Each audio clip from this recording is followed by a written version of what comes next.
जय शिव गोरख। प्रिय श्रोताओं, आप सुन रहे हैं वाल्मीकि रामायण तथा आज आप सुनेंगे वाल्मीकि रामायण का भाग 190 और उत्तरकांड का भाग 54। प्रिय श्रोताओं, आपने पिछले भाग में सुना कि श्री राम ने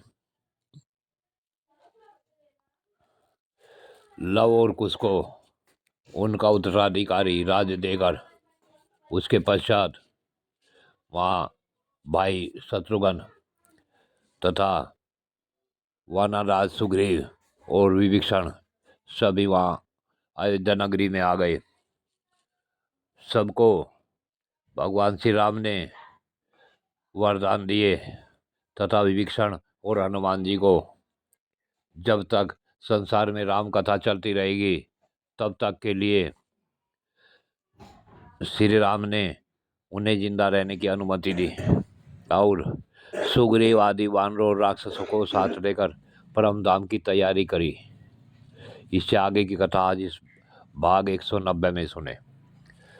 श्री राम ने लव और कुश को उनका राज देकर अपने पुरोहित गुरु वशिष्ठ को बुलवाया और कहा कि हे गुरुदेव, अग्निहोत्र की प्रज्वलित आग ब्राह्मणों के साथ आगे आगे चलनी चाहिए।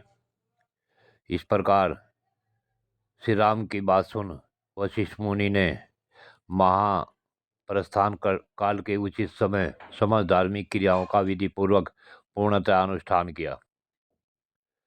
फिर भगवान श्री राम ने सूक्ष्म वस्त्र धारण किए और दोनों हाथों में कुश लेकर पर ब्रह्म के प्रतिपादक वेद मंत्रों का उच्चारण करते हुए सरयू नदी के तट की ओर चले।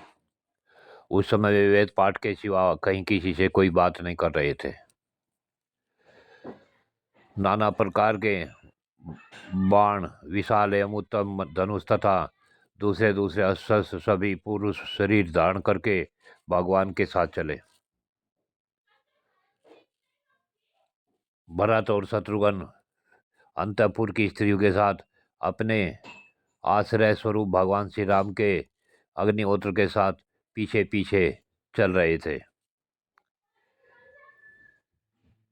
जनपद के लोगों से जो श्री राम की यात्रा देखने के लिए आए थे वे भी यह सब समारोह देखते ही भगवान के साथ परम धाम जाने को तैयार हो गए। अयोध्या नगर में जो अदृश्य प्राणी रहते थे वे भी साकेत धाम की तैयारी करने के लिए श्री राम के पीछे पीछे चल दिए। अब उस समय उस अयोध्या में सांस लेने वाला कोई छोटे से छोटा प्राणी भी नहीं रहा। सभी श्री राम के पीछे पीछे जा रहे थे।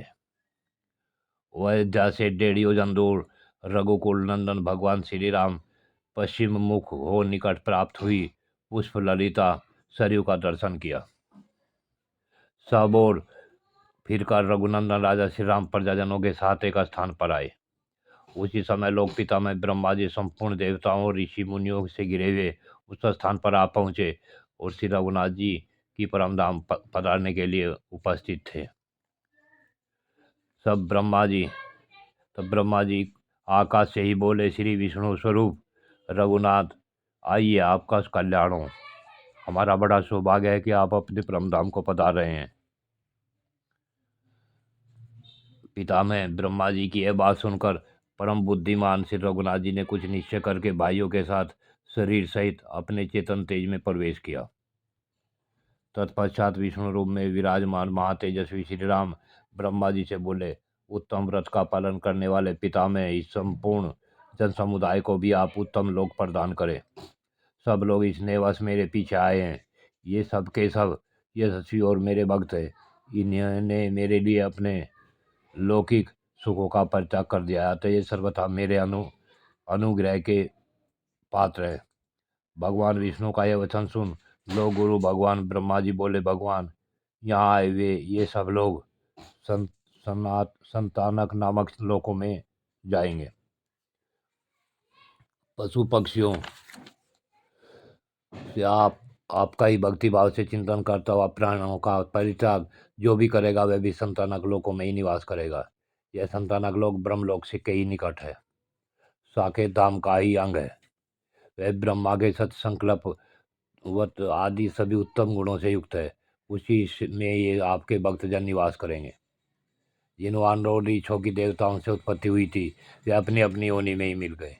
जिन देवताओं से प्रकट हुए थे, उन्हीं में प्रविष्ट हो गए। सुग्रीव ने सूर्य मंडल में प्रवेश किया। इसी प्रकार अन्य वानर भी सब देवताओं को देखते देखते अपने अपने पिता के स्वरूप को प्राप्त हो गए।